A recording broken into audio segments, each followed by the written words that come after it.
Just been mooching down the yard and I found some examples of a job that we did in 2016.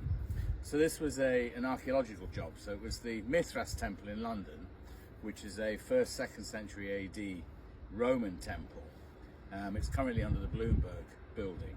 So they rebuilt it. It was originally discovered, I think, in the late 40s, early 50s. And then so bits of it went onto Temple Bank. Lots of it disappeared into builders' backyards in and around London. Apparently there was quite a lot found in Morden when they went to rebuild it. So the bricks, it was an interesting job in a sense, working out how they did it. So we had to make them the same as they were made in Roman times, although we didn't have slaves, although I am a bit of a slave. So the bricks, the biggest ones were these. So if you imagine that shrunk probably 15%. So you notice we had to stamp everything because it was going into, so they would have been using original bricks and these in the same job. So all of our bricks had to be stamped WB in 2016. So future archaeologists, should they dig it up in another 1,000 years or so. So the largest bricks were these.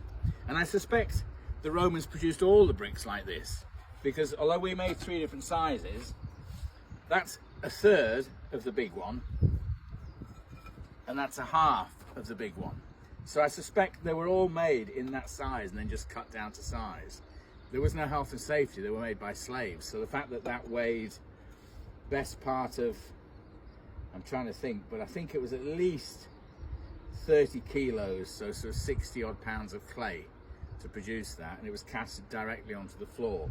Hence a lot of Roman stuff has animal footprints because they were literally cast onto the ground. So I think, and because they were made by slaves, they didn't care. So even though they could have made them that size and been a lot easier, it didn't really matter because it's broken, get me another one. Go and conquer some more tribes or whatever.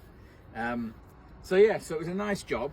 We got it because we've got access to a lower bed of clay, which would have been very, very similar to what would have been available on the Thames.